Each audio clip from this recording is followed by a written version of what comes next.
solamente los versículos 6 y 7. Efesios capítulo 1, versículos 6 y 7 solamente. Bendito el nombre del Señor Jesús.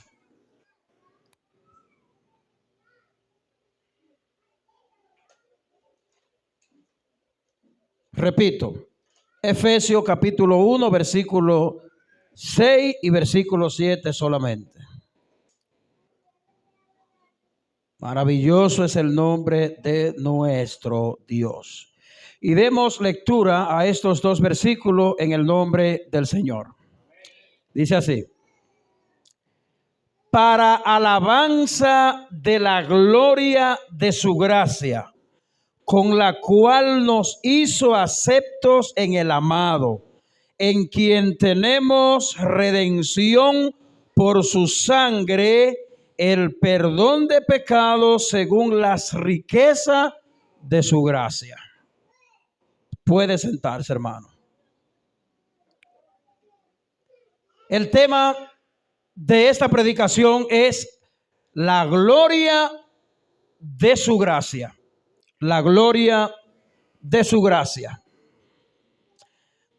A lo largo de la historia del cristianismo, si pensamos en el momento de la Reforma protestante, nos vamos a dar cuenta de lo que le voy a decir a continuación.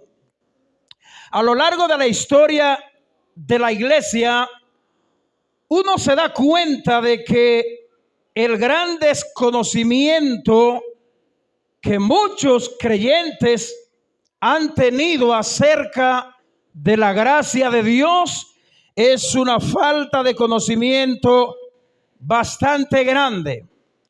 La manera en la que apreciamos las riquezas que Dios nos ha dado.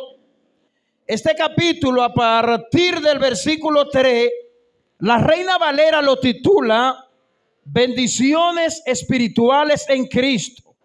Pablo aquí en este capítulo empieza a describir las grandes riquezas que los creyentes tienen en Cristo.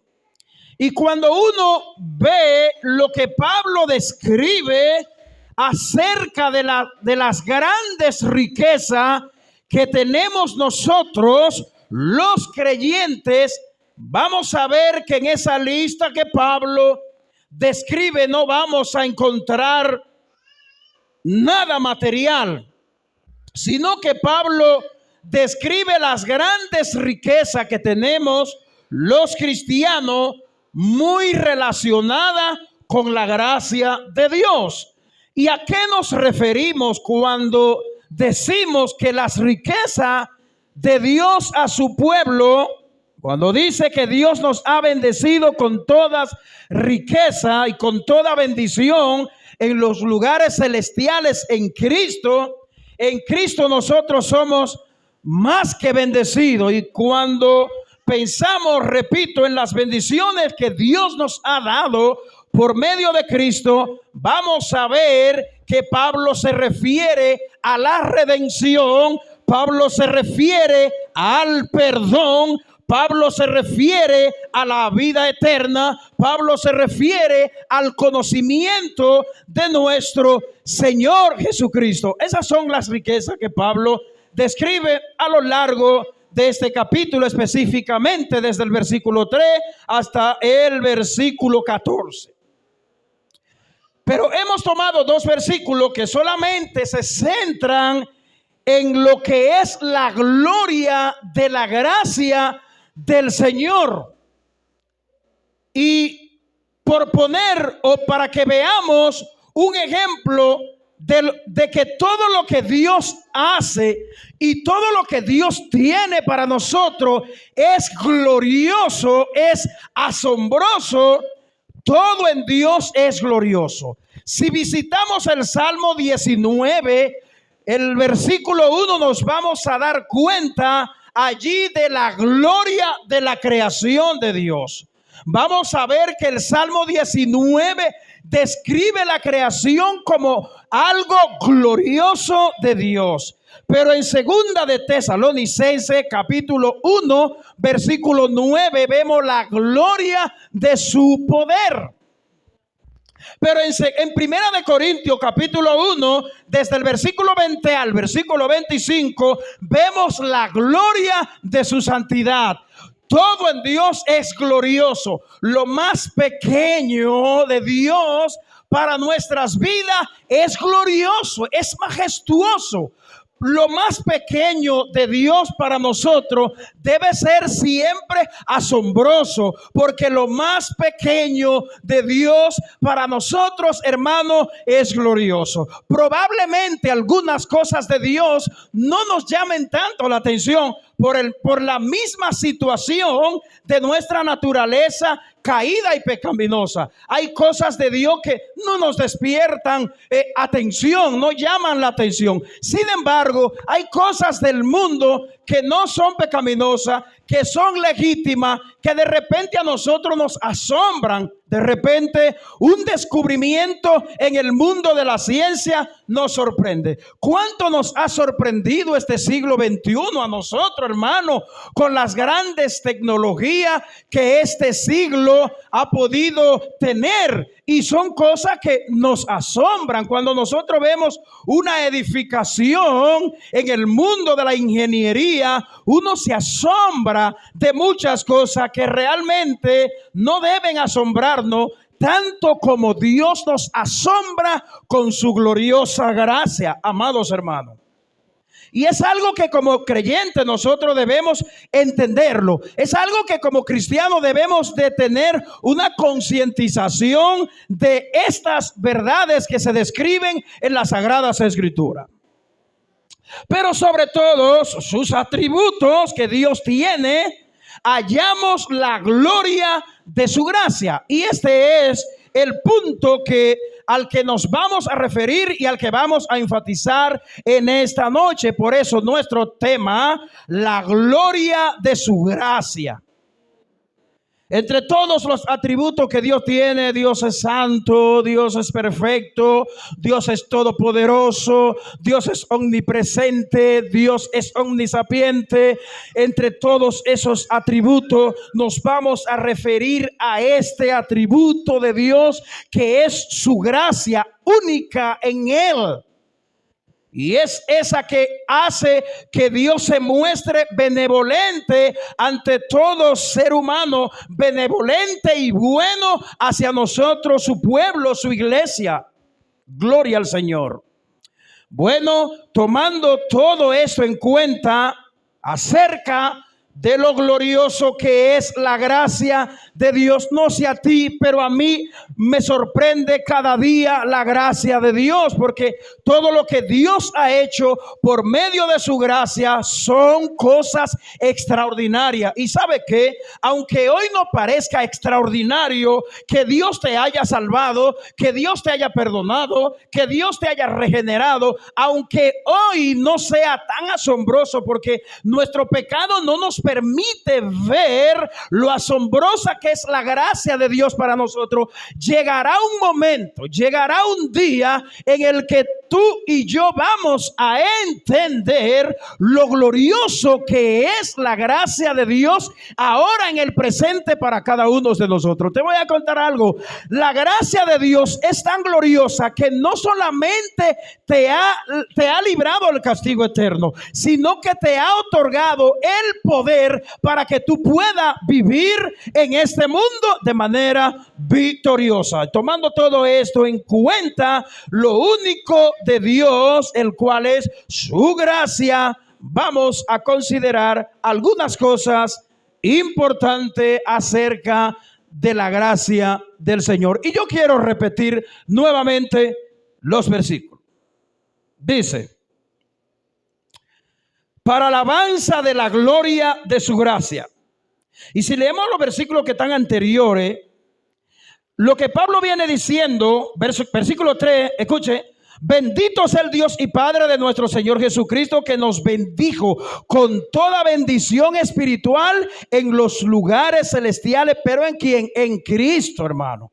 En Cristo nosotros tenemos lo que nosotros no nos imaginamos muchas veces. Es más, la razón por la que a veces somos desagradecidos, la razón por la que a veces no damos gracias a Dios continuamente, es porque desconocemos las grandes maravillas que Dios nos ha regalado por medio de Jesús. Versículo 4 dice: según nos escogió en Él antes de la fundación del mundo. Es decir, que antes de que el mundo existiera, ya Dios había pensado en ti, en el nombre que tú ibas a tener, la madre que tú ibas a tener, el padre que tú ibas a tener, el país donde iba a nacer, el color de tu piel. Ya Dios sabía todo eso antes de la fundación del mundo. Según nos escogió en Él antes de la fundación del mundo, para que fuésemos, oiga bien, santo y sin mancha delante de Él en amor, habiéndonos predestinado para ser adoptados hijos suyos por medio de Cristo, según el puro afecto de su voluntad. Y es aquí donde está nuestro versículo 6. Dice: ¿para qué todo eso que acabo de leer? Para alabanza de la gloria de su gracia. Es decir, que la gracia que Dios ha manifestado en ti y en mí es una alabanza para la gloria de su gracia. Su gracia se ha manifestado. El que Él te haya regenerado, que te haya salvado, es una alabanza para Él. Cada vez que un creyente se pasea por doquier, cada vez que un creyente vislumbra todo lo que Dios ha hecho en él por medio de su gracia, es una alabanza para Él. Y una de esas cosas las cuales nos vamos a referir es la siguiente: la condescencia de su gracia. Si la palabra condescencia se le hace un tanto desconocida, eso es lo que simplemente significa hasta dónde o hasta qué punto llega la gracia de Dios.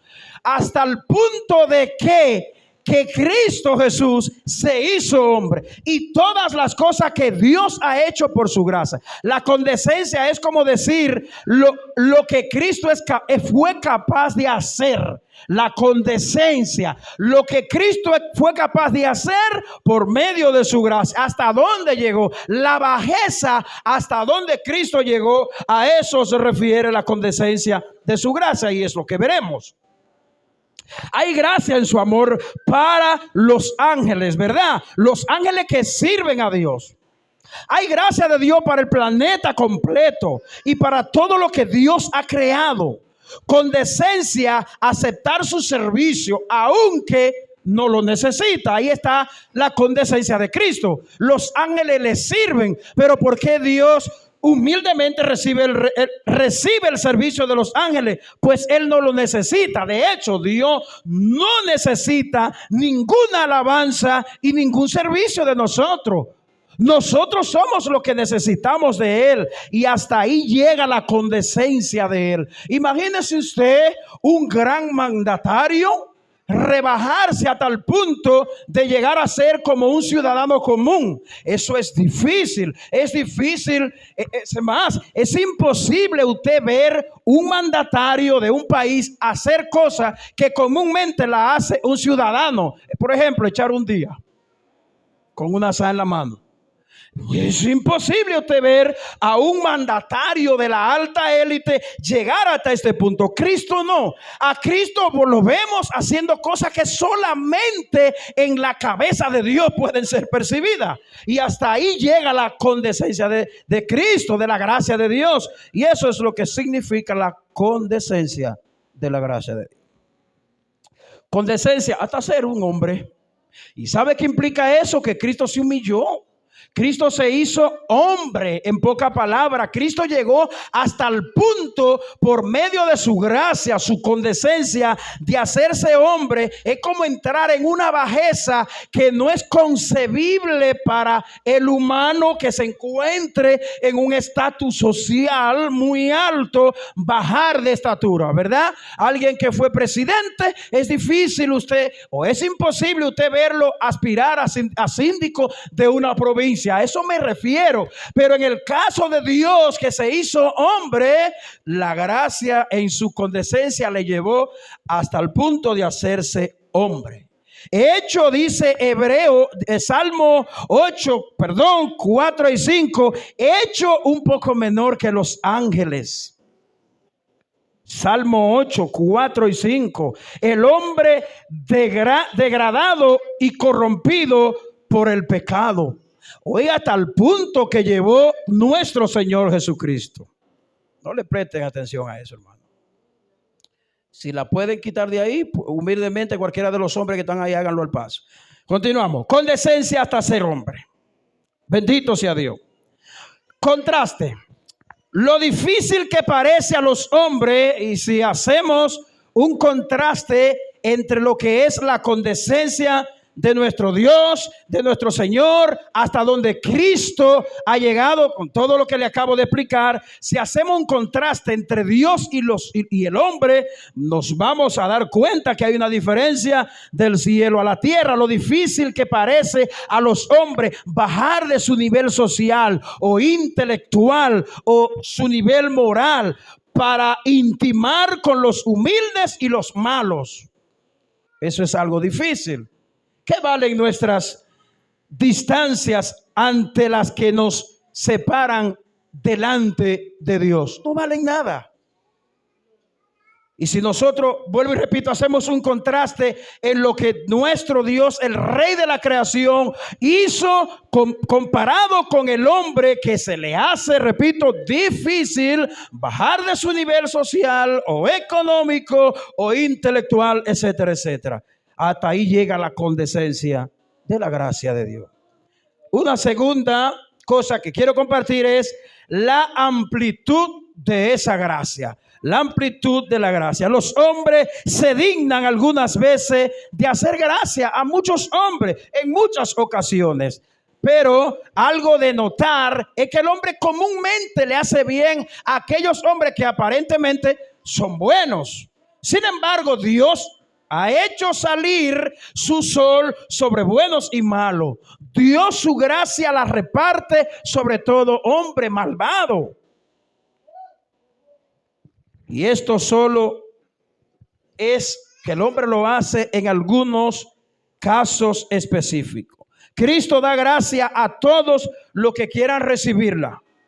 Es decir, que todo aquel que venga a Él rendido, humillado, como dice la Biblia, que Dios, un corazón contrito y humillado, Dios no lo desprecia. La gracia de Dios es bastante amplia. La gracia de Dios llega hasta donde no llega la benevolencia humana. La benevolencia humana puede llegar, cruzar algunas fronteras. He visto hombres hacer bien por la gracia común, pero el bien que el hombre puede hacer es un bien limitado. La gracia de Dios no conoce frontera, mas el hombre llega hasta donde le permiten no solamente sus capacidades, sino también sus intereses. Podemos ver a ciertos políticos hacer cosas a favor de su pueblo, a favor de la gente, pero con un propósito detrás. Sin embargo, nuestro Dios no hace ningún bien esperando nada a cambio. Dios no hace ningún bien porque el hombre se lo merezca. La gracia de Dios no conoce frontera.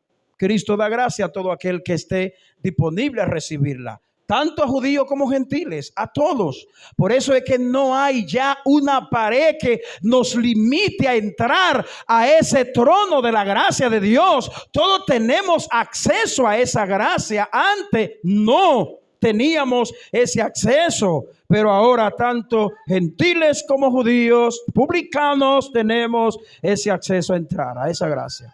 Siempre está esa gracia a la disposición de todos, de quienes la quieran, aun quienes la han rechazado muchas veces, también esa gracia está disponible. Una tercera cosa es el poder de esa gracia. ¿Qué clase de poder tiene la gracia de Dios descrita en la Biblia? La gracia se propone no solamente dar perdón para el pecador, sino también, y no solamente librarlo del castigo eterno, sino también liberarlo del poder del pecado, cambiarlo, regenerarlo. La gracia hace lo que la ley no pudo lograr hacer. Eso hace la gracia de Dios. La ley te dice corre, pero no te da las alas para volar. Te dice vuela, pero no te da las alas para volar. La gracia te manda y te ordena a que vuele, pero te da las alas para que vuele. En otra palabra, en la gracia hay mandamiento que tú y yo debemos obedecer, pero esa misma gracia te da, valga la redundancia, la gracia para que pueda volar o para que pueda andar en ella. Esa es la gracia de Dios.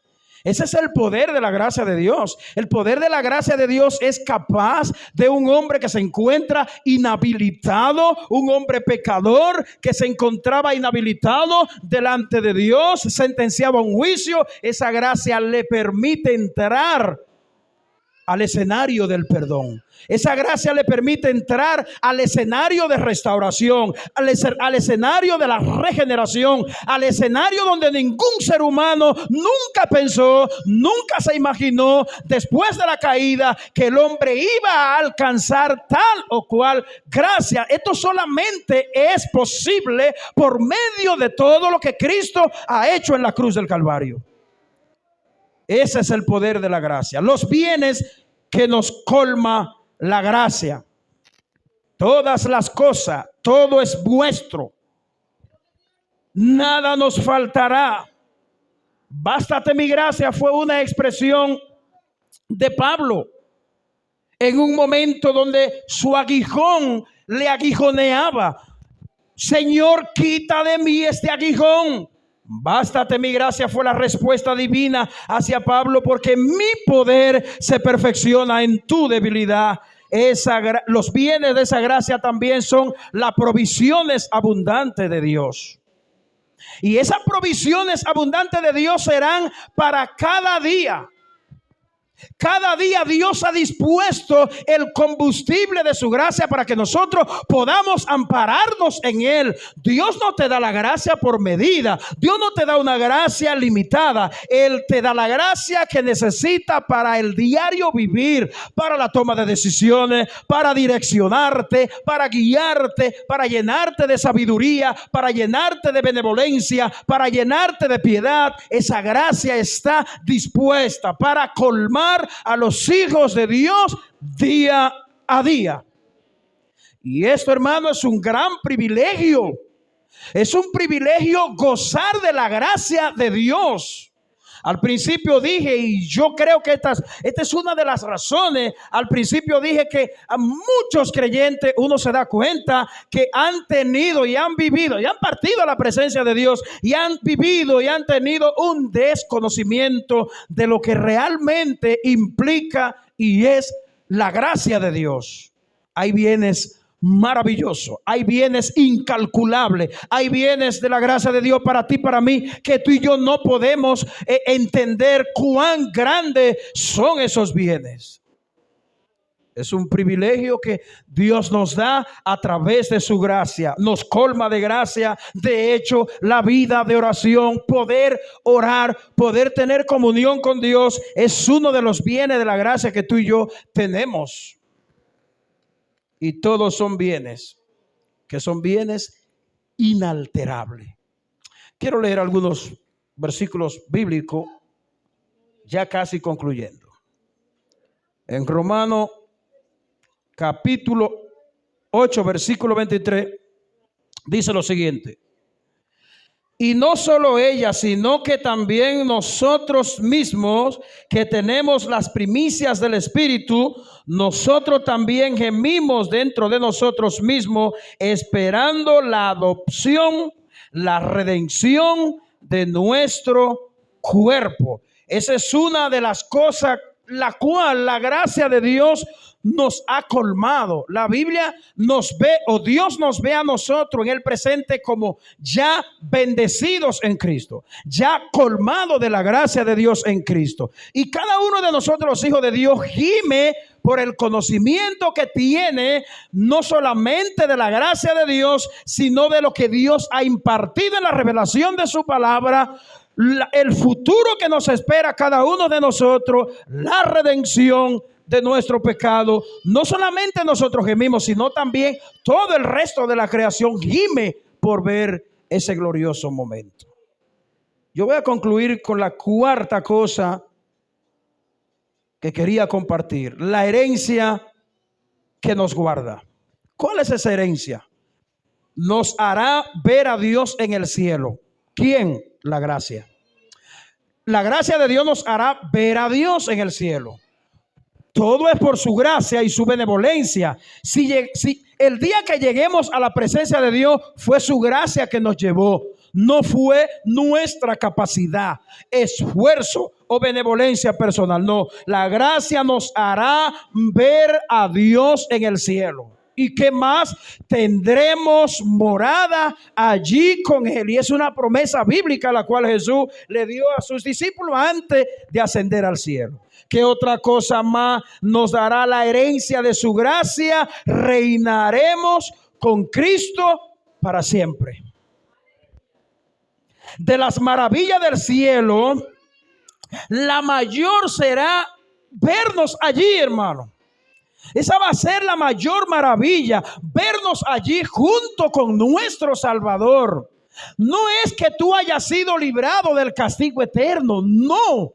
La mayor bendición, el mayor gozo de nosotros estar en el cielo es que gozaremos de ver a Dios cara a cara para siempre. Disfrutaremos de nuestro Salvador, de nuestro Creador. Le veremos, podremos preguntarle cosas, las inquietudes que tengamos, se las podremos preguntar a Dios sin ninguna interrupción. Tú podrás abrazarlo, podrás conversar con Dios cara a cara. Oh, qué maravilloso. Oh, la gracia de Dios se merece un cántico. Hermano, la gracia de Dios se merece nuestras alabanzas. La gracia de Dios se merece nuestra gratitud. La gracia de Dios merece que nosotros querramos cada día ser lleno y colmado de ella. Oh, cuán bendita es la gracia de Dios. Cuán bendita es la gracia de Dios, que a lo largo de 2000 y pico de años, cientos y miles de personas han entrado a la presencia de Dios por medio de su gracia. La alabanza a Dios por su gracia. No la menospreciemos, hermano. Aceptémosla. Aprovechémosla en toda su plenitud que ha sido derramada en los últimos tiempos. La gracia de Dios ha sido derramada en los últimos tiempos de manera ilimitada. Es por eso que Hebreo la presenta como un trono en el cual todos tenemos acceso y no hay ningún impedimento.